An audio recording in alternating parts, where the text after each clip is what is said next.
ભાવનગરની જેલમાંથી મોબાઈલ મળી આવ્યા છે। સમાચાર સામે આવી રહ્યા છે। જેલમાંથી મોબાઈલ મળતા પોલીસ ફરિયાદ થઈ છે, તો આ મામલે તપાસ પણ કરવામાં આવશે। જેલર ગ્રુપ 2ના જેલ સહાયક રાઉન્ડમાં મોબાઈલ મળી આવ્યો હતો। જેલમાં તપાસ રાઉન્ડ દરમિયાન મોબાઈલ ફોન મળી આવ્યો।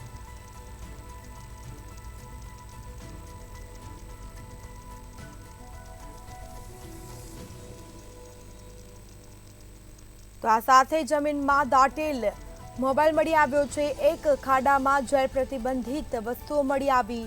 ધર્મેન્દ્રસિંહ ઝાલાએ પોલીસ મથકમાં ગુનો દાખલ કરાવ્યો।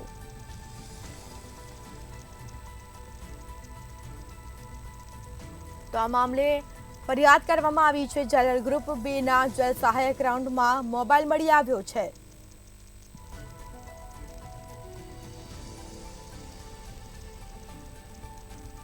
તો વધુ વિગતો સાથે સંવાદદાતા હિરેન ચૌહાણ ફોન લાઈન પર જોડાઈ ગયા છે। જી, ભાવનગરની જેલમાંથી મોબાઈલ ફોન મળી આવ્યો છે।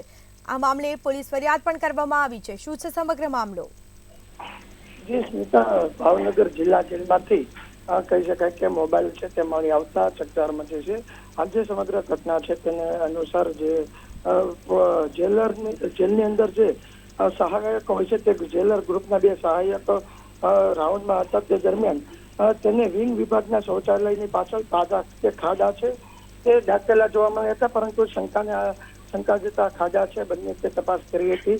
તો એક ખાડામાંથી મોબાઈલ અને અન્ય એક ખાડાની અંદરથી જે નશાની વસ્તુ હોય છે, પાન માવો બીડી તેવું મળી આવ્યું હતું।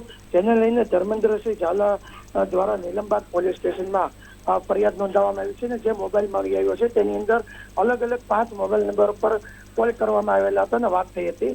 હાલ તો પોલીસને આ જે કોલ કર્યા હતા તે કોલ કોના કરવામાં આવ્યા છે અને કોના નંબર છે તેના માટે આ ફોન થયા હતા તેની તપાસ હાથ ધરી છે। પરંતુ સવાલ એ છે કે જેલની અંદર આ મોબાઈલ છે તે કેવી રીતના આવ્યો હતો અને કેટલા સમયથી આ મોબાઈલનો ઉપયોગ કોણ કરી રહ્યો હતો।